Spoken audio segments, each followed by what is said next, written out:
we went all the way to Cabo, so I was just casting maniacally, like just trying to get a bite. Probably at like the 4 hour mark. Yeah, it was probably about 4 hours. Yeah, dunk, and I'm like, oh, dude, I'm on. And then Wesley comes over and he guided me through the whole thing, and yeah, it ended up being a 50-pound roosterfish. Hey, what's up, everyone? John here from the Cast and Spear podcast, and today we have Benjie Kim from Benjie Kim Fishing. He has an up-and-coming lightline surf fishing channel that you can find on YouTube and Instagram. In this podcast, he goes over what is lightline surf fishing, who inspired him, how you can get started doing it, and so much more. So without further ado, please welcome Benjie Kim.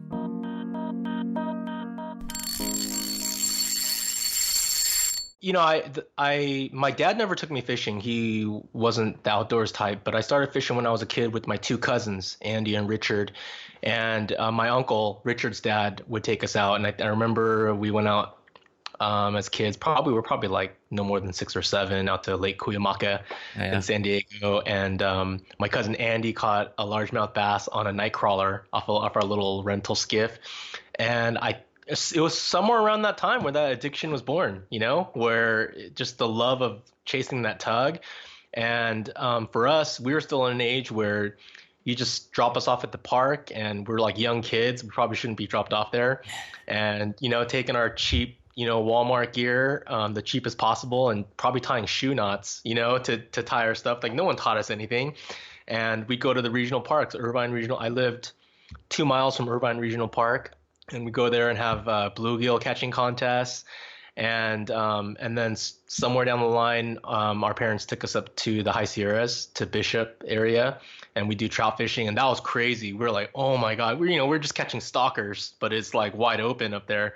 And so somewhere down the line, I grew up doing that, and then somewhere down the line, I was just into sports. I was a baseball player, and I was just a sports junkie. I loved playing basketball, and so I stopped fishing as much. My two cousins kept going, which is why they're way better than me, because they just, they kept going with the fishing, and I still did it like maybe once or twice a year, but it wasn't something that I was really into when I became like a young adult.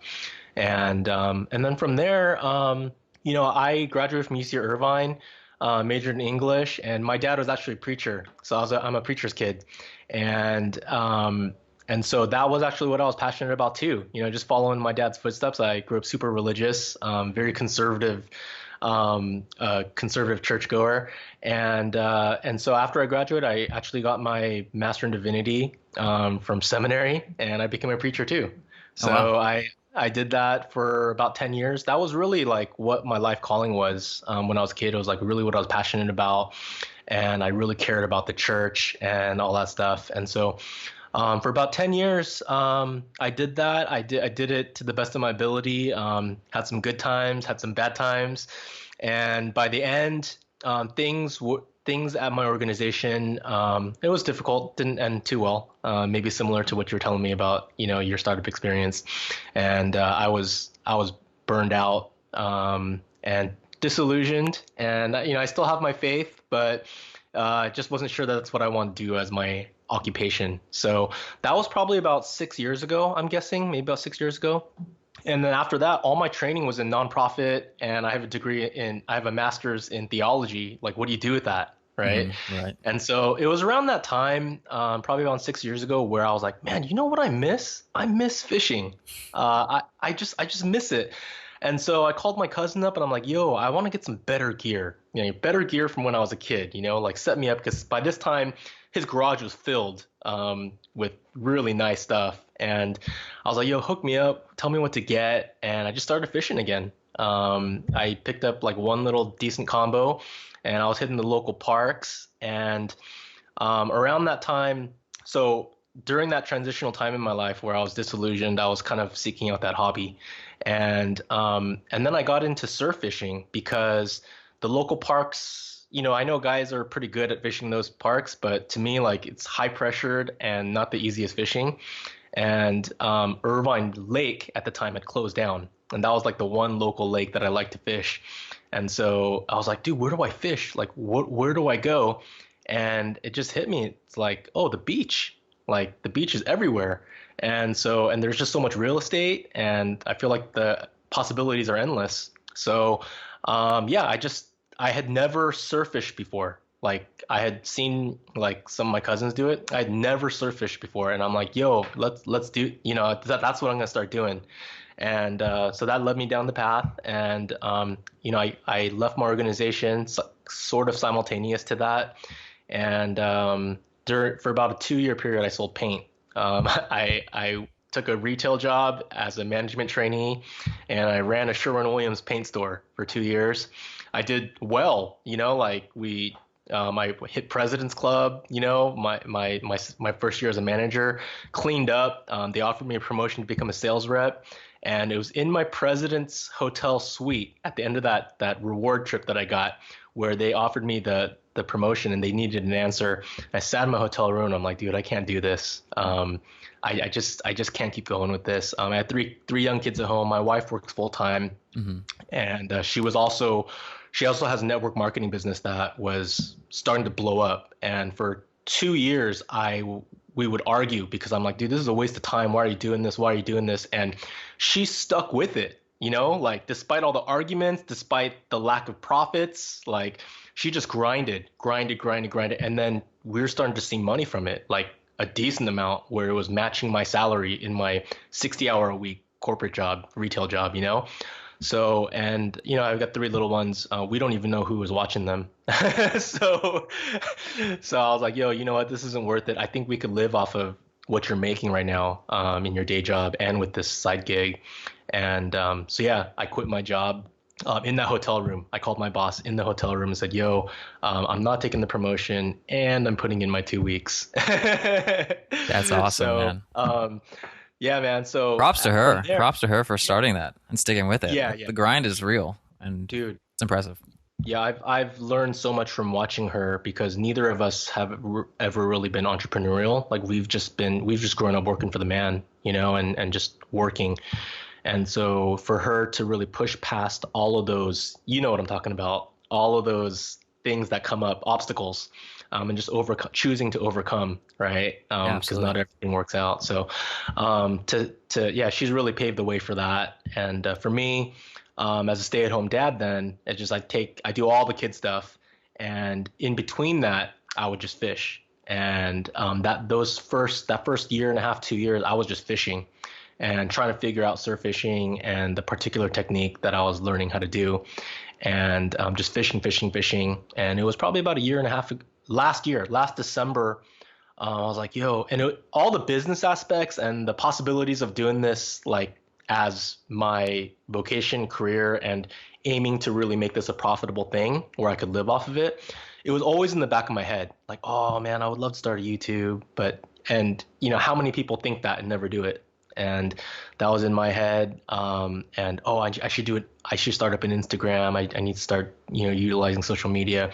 But for a year and a half, I did nothing. I just fished. And it was last December 18th where just on a whim, I'm like, yo, let's start an Instagram, So I started my fishing Instagram, Benjie Kim Fishing, from scratch, and just started growing that. And then in May, I had a similar kind of on a whim, like, dude, let's just do the YouTube.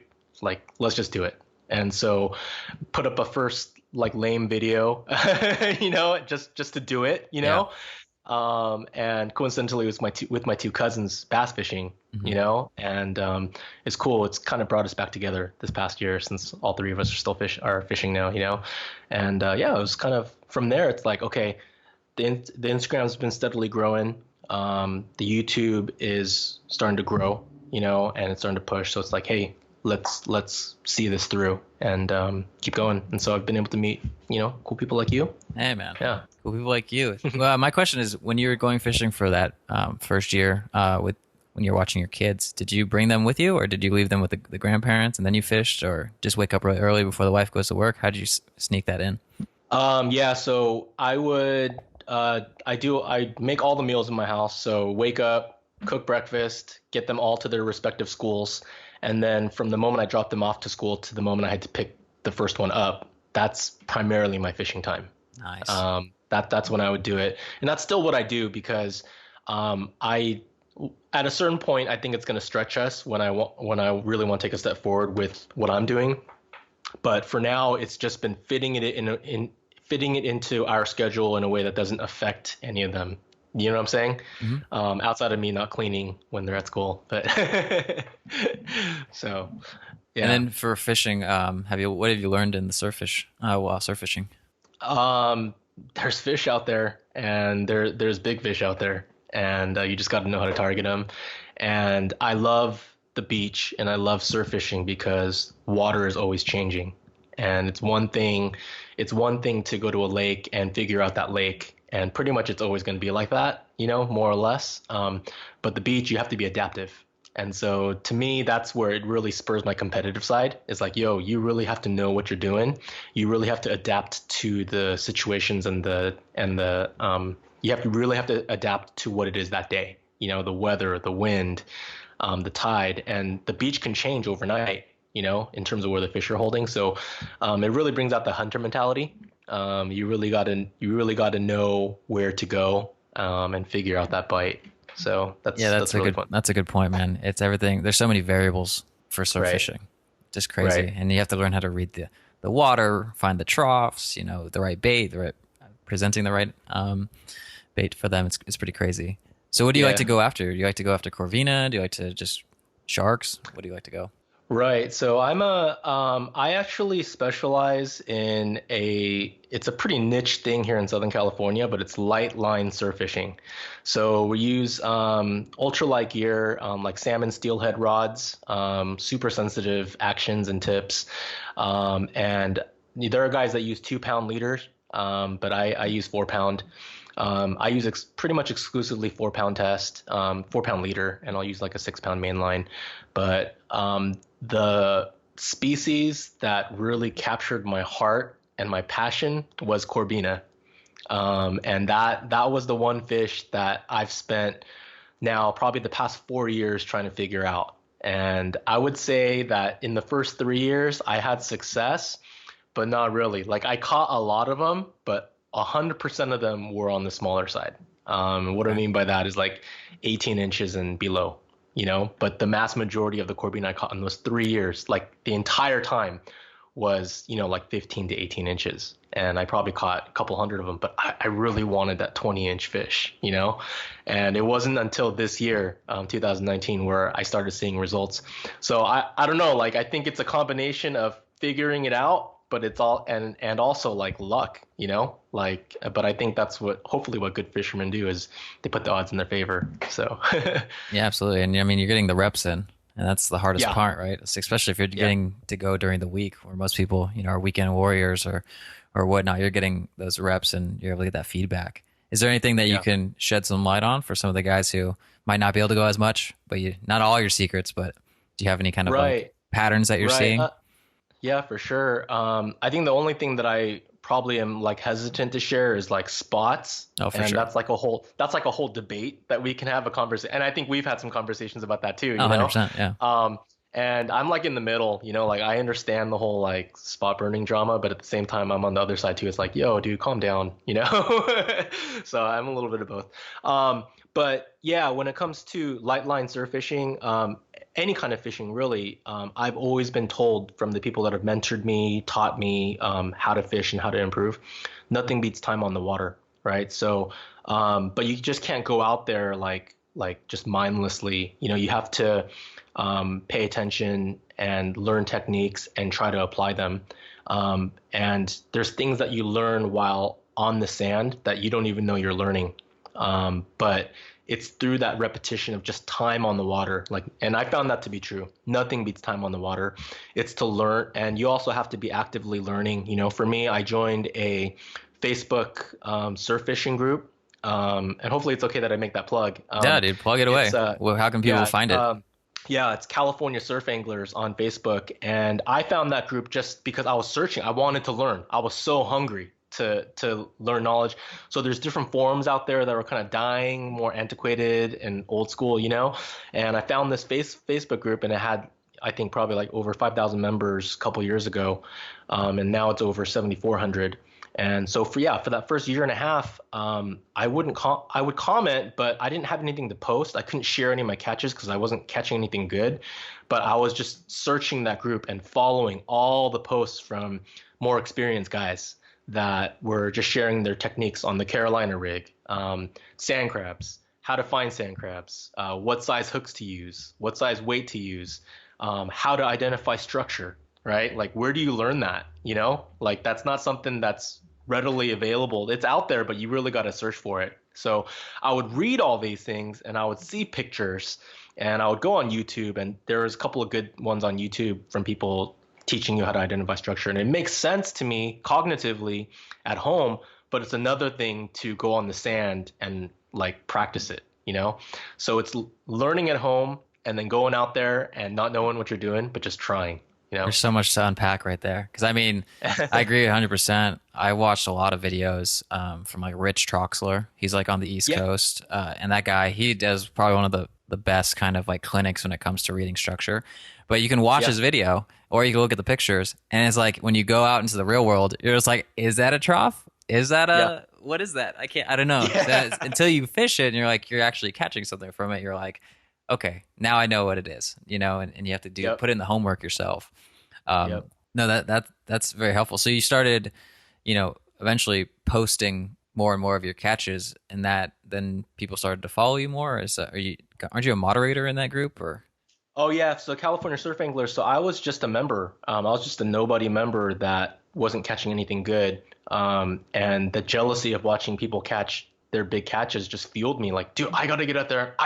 If he can do it, I can do it. You know. And so that was probably for 2 years, maybe a year and a half, 2 years. That was just what it was. But I was active. I would ask questions. How do you do this? What do you do when it's like this? And is this okay to do? You know, like that. For 2 years, that's what I did. I was active, and then my friend Brian, who actually started that group, he hit me up one day, and he was like, "Hey, you want to fish together?" And you know, who am I? Like, I'm just a nobody that doesn't catch anything. You know, he invited me to fish with him, and that's how I met him. And that started a friendship. And shortly thereafter, he actually asked me he brought me on as part of the admin team of that group. So it's, you know, 7,400 people strong. And now like I get to help out with the vision of that group and helping it grow, and hopefully just giving back, you know, like every post that I make on there is to hopefully give back, because I received a lot from people I've never met, you know?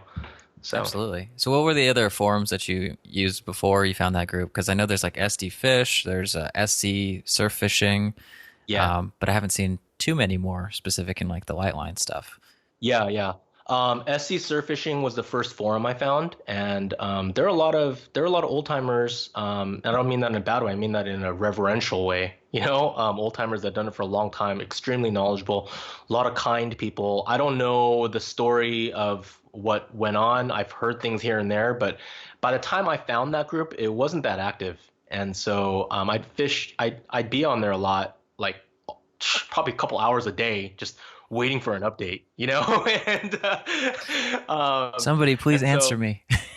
Crickets. So right, and it's just because it just wasn't that active. I think the people that were on there were very dedicated and giving, you know. So that's what eventually brought me over to CSA, and it was just a much more active group. It's a very active group, so it's not just a lot of people; it's a lot of people that are engaged, you know, with what's going on. So can we dive into a little bit of your favorite rigs and stuff for light line, in case somebody wants to get into it? Because I know the Carolina is very popular. One of my buddies always has me using the spider hitch rig, but I'd love to kind of hear like what you recommend, especially for like Corbina, and then if you have other ones for other fish. Right. So, and I think you asked me that like probably 10 minutes ago, and I was just rambling. But for light line surf fishing, for light line surf fishing, I use exclusively for targeting what I call surf critters, which is Corbina yellowfin croaker, barred surf perch. Those are like kind of, and then the occasional spotfin croaker if you can find them up close.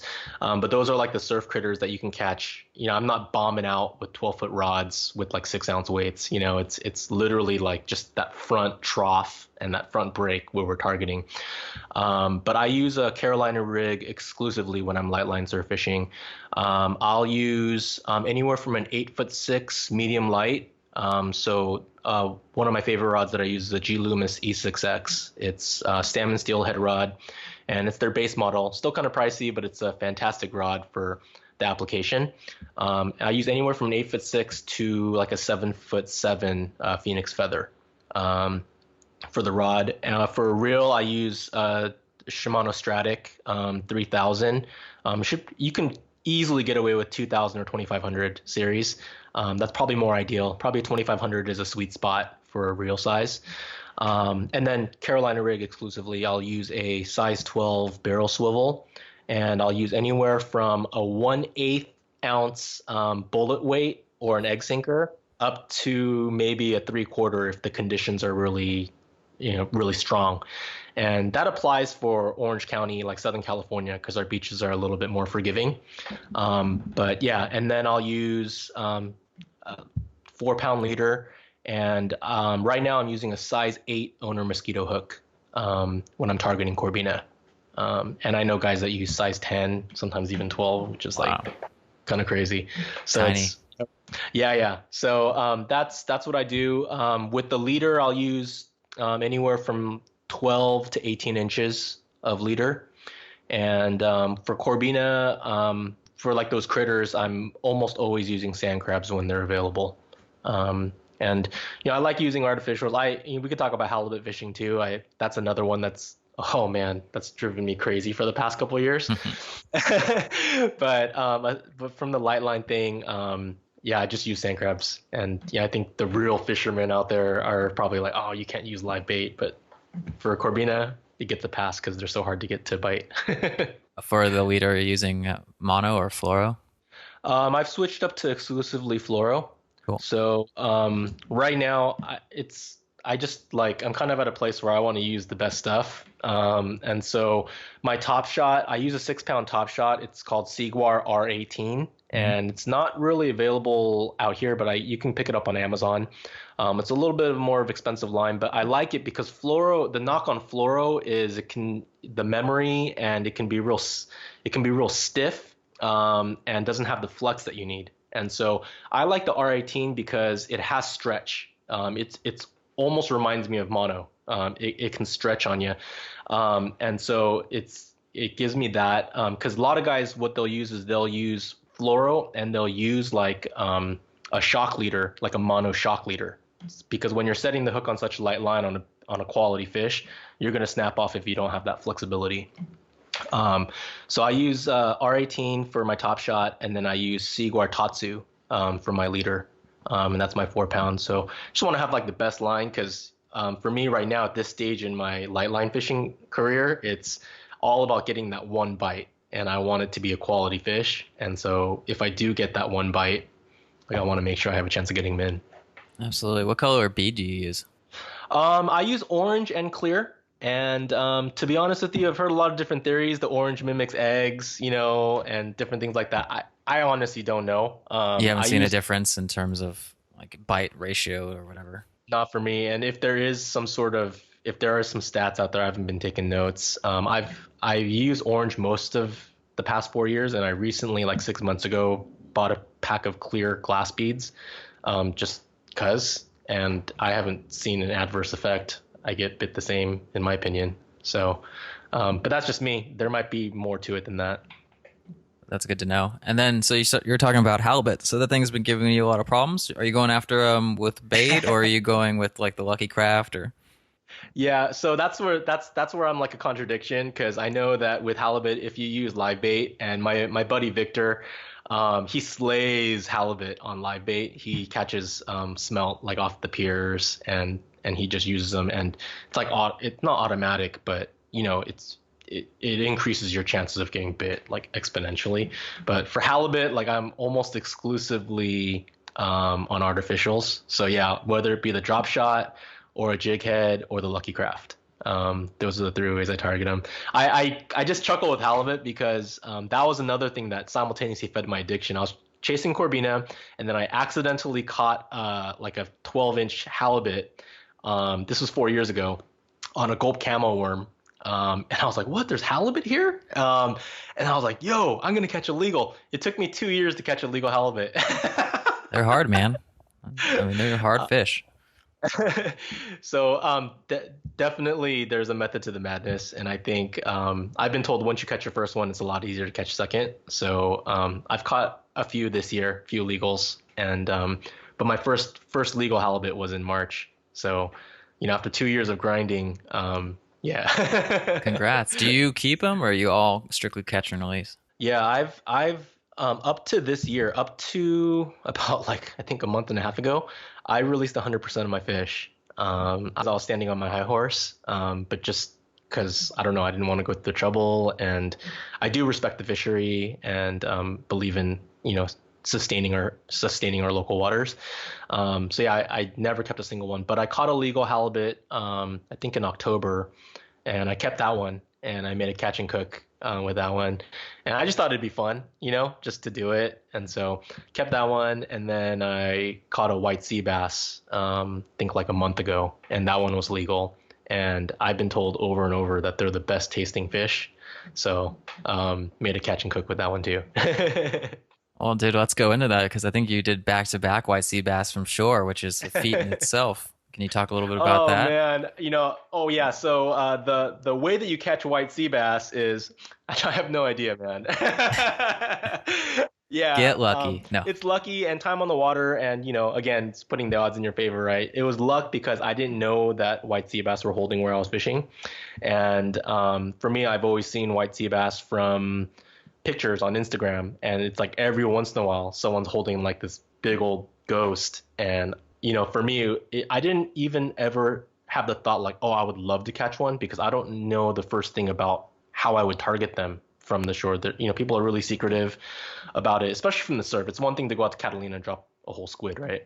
But so yeah, I was fishing at a location targeting halibut, and it was the first time I was at that beach, and I was throwing the Lucky Craft, and we got into I was fishing with my friend, and we got into a pretty active bite. Caught it like a short halibut. This was like within 5 casts. A short halibut, a calico bass, a couple of yellowfin croaker, and I don't know if you're fishing the jerk bait, like hard baits. It's not like, I don't think it's every day where you get into like an every cast you're getting bit type of situation. So it was, yeah, we were just casting from the surf, and I was just jerking it, and I got bit by something, and it felt heavy, and it just sucked me straight into the rocks, and it cut me off. And so I was super bummed. So it was like 5 fish in a row, and then that 6th one just dove straight down. I'm like, dude, what was that? So I got another Lucky Craft on, tied it on real quick, cast it back out there, and I got bit again. And then stripping out drag, it wasn't as heavy, but I saw him surfacing, and I saw him flush. I'm like, yo, is that a white sea bass? Like, I didn't even know, like I've only seen pictures on my computer. I've never caught one before on a boat or anywhere, and so yeah, I saw it, and I'm like, dude, I think that's a white sea bass. Oh, and I was pissing my pants, like, dude, and it was a good size, like it was a good size. So I was only using 10-pound fluoro, which is kind of crazy too, because there's so much rocks where I was at, but I was able to land them. It was a white sea bass, and but it was a little short. It was like 27 inches, and so I just let him go. But I had to go back and fish that beach again, because I was like. And you caught that the next day? No, I think it was, it might have been a couple weeks after. Yeah, so okay. maybe even 3 weeks after. So I mean, clearly they were holding there. I don't know if that's traditionally a place where people catch them. But yeah, I went back. It's a long drive for me. It's probably like with traffic over an hour for me to get to. So, but I think we would all make that drive if we knew had a chance. So, went down there, and then this time I was by myself, and I was again like not targeting white sea bass, but targeting halibut because that's a known place for halibut. And I was tossing the lucky craft again, and I was getting skunked for about 2.5 hours. And I walked probably about 100 yards of sand. And I was about to finish up. I'm like, yo, I'm not getting bit today. Let's move spots. And I just saw fishy water. It just looked like an area where something might be holding. So I'm like, dude, let's just make a couple more casts. So I went over, made a cast, got bit, and I was just stoked to get a bite because, if you're getting skunked for 2 hours, it's just not a good feeling. So I was just stoked. I thought it was just something small. Next thing you know, I started stripping line out, and I didn't have my GoPro on because I wasn't catching anything. Fumbled the GoPro on, and next thing you know, it just starts stripping out line. And it took me out. It took me almost to my braid. And I'm like, dude, this is a good fish, guys. Like, this is a good fish. And so yeah, he took maybe 2 really long runs and then like a couple of shorter runs. And the water wasn't that clear, so I couldn't see it for the longest time. And then when he came up and I was beaching him, I was like, oh my God, it was so, like, at least for me, like from the surf, you don't normally see fish that size. And I'm like, oh, and I just saw the spot on his side. He has a little dark spot. So I thought it was a world record spot fin croaker. Like on my first reaction, I'm like, oh my gosh, it's a world record spot fin. A world record spot fin is 27 inches, and this thing was way bigger. So I was like, oh my gosh, it's a world record spot fin. And then I looked at it again. I'm like, no, that's a ghost. Oh my gosh. So taped him out. It was conservatively a 32. I think maybe 33 if I wanted to stretch it. But yeah, it was. I mean, I'm super stoked, super grateful. I don't think it's every day you can catch a legal white sea bass from the surf. So. Absolutely. So you said 10-pound fluoro. Do you have a different like setup for when you use the artificial, when you use the Lucky Craft, or do you just throw on a heavier leader on that? Yeah, I'm crazy, and again, like my background is light line surf fishing, and so like I just kind of go up from there. So I'm not really geared up for the heavy stuff. And to me, like 10-pound is enough if you want to catch like legal halibut. Especially if you're just in sandy areas. But I kind of fell into this beach that had a lot of rocks on it. So 10-pound is stretching it. It can handle the fish. It just can't handle the rocks, if that makes any sense. I think it makes perfect sense. Like fluoro is just really not that abrasion resistant. And so that's another reason why I use the line that I use, just for the abrasion resistance. But 10 pounds enough. But I think like probably 12 would be better, maybe 15 if you want to feel safe. And I know guys use more. I've talked to guys that fish areas where they're catching, 35-inch to 40-inch halibut, and, they get sawed off, and so they use exclusively 20 to 25. So, if I lose a fish like that, that'll probably make me learn my lesson. But and you backfill it? You're always using a little bit of braid in the back? Braid monofluoro kind of combination? I just have braid fluoro. So I just have a braid backing. I'll probably put about 50 to 60 yards of, and again, it's like super light. I put 10-pound, 10-pound backing, maybe about 50, 60 yards. And then I'll top shot it with probably a good like 80 to 100 yards of whatever fluoro I'm using. Yeah. Oh, cool. Do you have a favorite knot to join them together? Do you like uni to uni or John Collins? So I started off with the Royal Polaris. The RP, I learned it as the RP, and then later on I looked at it and I think it's the same thing as the Albright. And so people can correct me if I'm wrong, if the Albright and the RP knot are just two different names of the same thing. But so that's what I started tying the connection knots with. Lately I've just been doing uni to uni. And turns out I think that's a little bit faster and more efficient. Yeah. Dude, mad props for getting that white sea bass from the shore. That's crazy. I've seen some guys get them in like Palos Verdes from the rocks, and they like bomb them out into the kelp kind of thing, and then hopefully get it. But you're like one of the first guys who consistently has gotten one from the surf on light line tackle. Yeah. So, you're the ghost slayer, the sandy ghost slayer. Of my friends That's are crazy. like, oh, you're the ghost hunter, and I just laugh, man. But hey, it's a product of time on the water, right? Time on the water and putting the odds in your favor. So I'll definitely take it.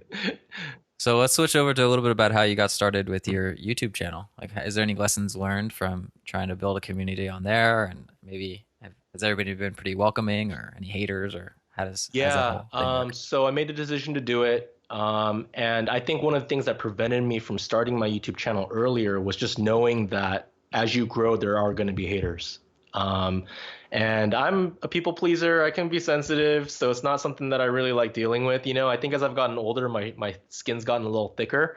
But once I was able to process that, I read a couple books on how to do a YouTube and just things like that. And once I started when I was ready to deal with hate. Once I accepted the fact that, hey, this whole social media thing, if you ever end up becoming a person of relevance, or something that you're growing to a place where people know you, dude, you're gonna get hate. And if you're not getting hate, then you're not very big, right? So it just comes with the territory. People have been, it hasn't been bad, which means I still need to grow, in my opinion.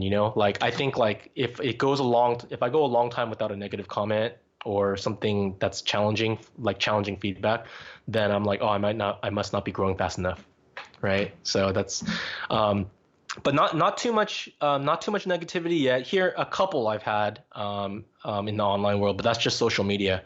And so I think with social media, it comes with the territory. And I think what's worked for me, and again, I'm not someone that's grown to whatever 10,000 followers overnight. I'm with Instagram, I'm like at 1,300 now, but it's what was I gonna say? Crap. um, yeah, obviously, like the haters come with the territory, and for me, like what I think has worked for me has, you just got to treat everyone the best you can. Be kind. What I didn't know about social media prior to this past year is it's the same thing as real life relationships. It's just you're just doing it over the World Wide Web. It's the same exact thing, and I didn't expect that. I didn't know that that it's all about relationships. And so, I think that's how I met you. I most likely probably added you on Instagram, but then, we were able to start messaging each other, and like, it's just about that relationship. And Dude, we have the exact same outlook on social media. It really does. It's great that everybody talks about the negative, but the positives yeah, are there if you just look for them. And you're right. It's like the network, the cool lessons learned that you get to just share with different people has been the most important thing. Like, I've met a whole bunch of cool guys. I've actually taken trips like to Baja with people that I've met just on, you're just like, I would never have done that. Never have thought about doing that. How do you find people most of the time? You can't, it's not like you're gonna go to the library or something and you just meet somebody. It's like, I don't know. It's pretty powerful and amazing tool. It's been the coolest thing, because I started fishing because I loved it, and it was for myself, right? It was cathartic, it was therapeutic, and I never expected that through fishing I would meet friends. But in the past 2 years, I've met probably the friends that I interact with the most in my life now are from fishing, and through social media, and through, like, my Facebook group. That's where I've met the most amount of people in the past. It's crazy. But yeah, so I totally agree with you. So my question is, how do you differentiate yourself on, say, like YouTube? Because there's a lot of guys who are probably following, the outdoor chef life or fisherman's life, kind of catch and cook style thing. But yeah, I mean, I think there's so much more to fishing than just catch and cook. So my question is, like, how do you look at the platform? How are you going to, like, kind of differentiate yourself in 2020? Yeah, that's a good question. I think differentiating myself is important. At the same time, I haven't taken that approach.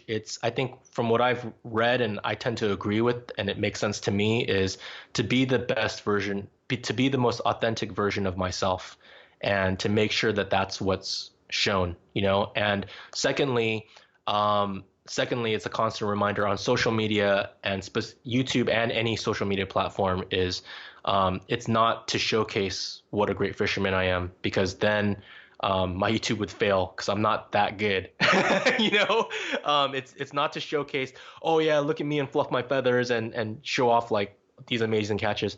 I think my YouTube channel, hopefully, and has to add value to the person watching it. And so if it is entertainment, which is I only make videos that are, in my opinion, quality fish, right? And it might not be quality for everyone, but if it's something that I believe is a quality, hard to catch fish, I'll make it. I'm not gonna just post every week with, because I caught a mackerel, on a session, like I'll never do that. And there are guys that do, and that's part of what, they're just constantly pumping out videos. So I like to do quality content and yeah, offering value. So I do make a decent amount of how-tos. And most of the how-tos are with Corbina because it's just what I'm best at.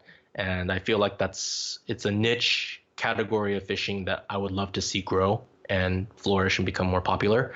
And so, I make the how-to videos just to be of service because there are a lot of people out there that are still like, dude, I have never caught a Corbina, And so, if I can offer that service to people that want to watch, dude, that's stoked. I'd be so stoked.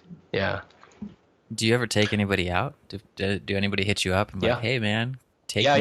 Yeah. For sure. Several, definitely through my Facebook group, through California Surf Anglers, people, now that this past year I've been able to, post some decent catches on there, and so people are like, oh, you're so good. And it's like, I kind of laugh, but yeah, they hit me up and can we fish? So I fished with several people from that group, and I've actually fished with a handful of people from YouTube too.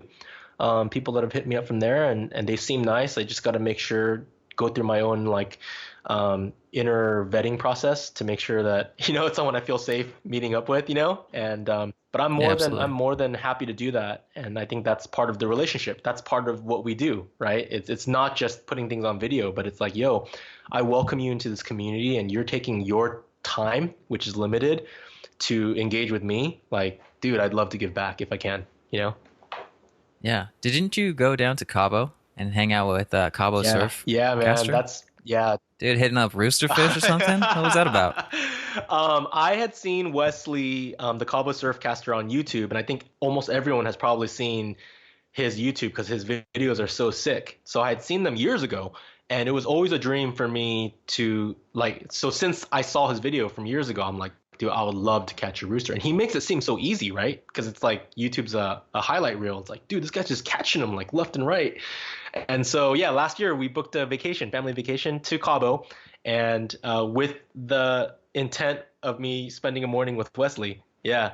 So booked him, and he was available, and me and my boy, my 7-year-old, went out with him in the morning. And yeah, turns out it's not that easy, man. They have to be there, right? It's surf fishing. We're literally casting from the surf. So yeah, I was skunking like the whole morning, probably about 4 hours, and we were using 12-foot long rods. I was about to say, you had to bomb those surface lures out there like a distance, right? And then you're reeling that sucker in fast. Yeah. Constantly, there's different. Yeah, I mean, I had to ask him what's the best way to work the lure, but they're these big old 3-ounce stick baits, 4-ounce stick baits that you're chucking out there.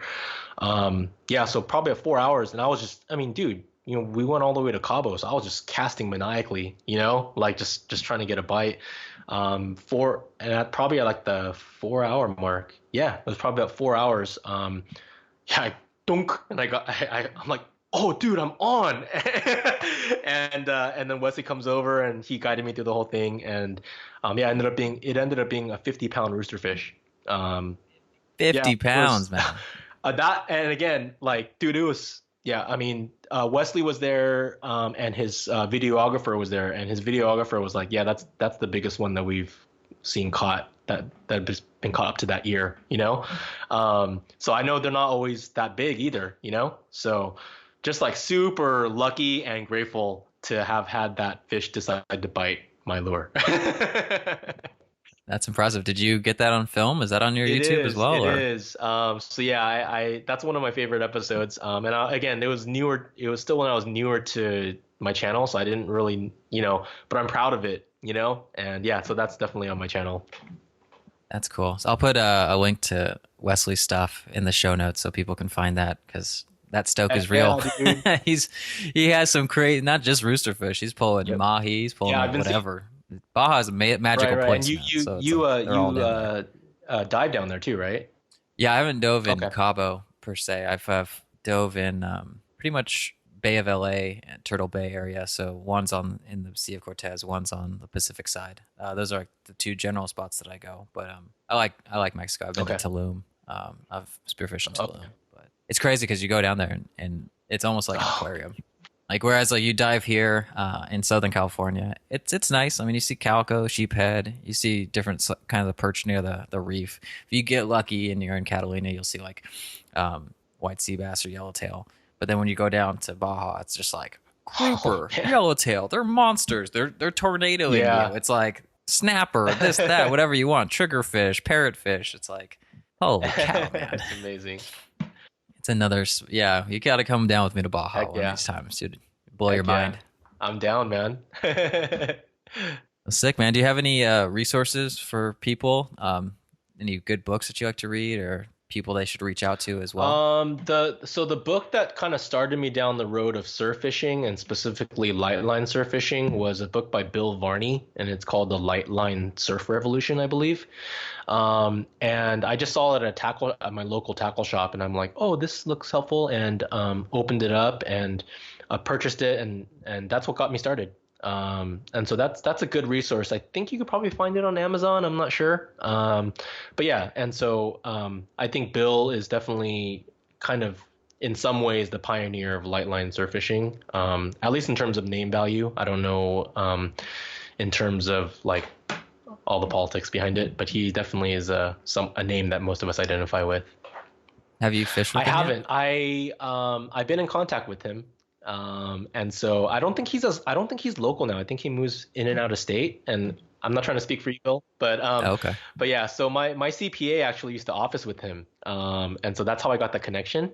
And so we emailed a few times back and forth, and, I think we follow each other on Facebook. So, every once in a while he'll pop in and make a comment, and everyone will be like, oh my gosh, did Bill Varney just comment? It's funny because I was reading this magazine. I don't know if you've seen it before, Fish Taco, and I think he has some. I think he's one of the contributors to that. So I was like, oh, that name sounds very familiar. And I actually think I'm on his surf fishing newsletter that comes out from time to time. Are you on that as well? I'm not on the newsletter, but I've been on the website. But I just cool. Sometimes I forget about it, and so. But yeah, and I think from what I understand, he and Wesley are good friends too. So. Yeah. Oh. It's crazy how small this community is, man. I love it. I love how so many things are connected. Yeah. Absolutely, dude. Well, so how can people find you if they want to reach out? So my primary platforms are my YouTube and Instagram. Instagram at Benjie Kim Fishing, and that's probably where I'm most active at. And I haven't been posting as much lately because of the rain, but I try to be active on there throughout the week with regular posts.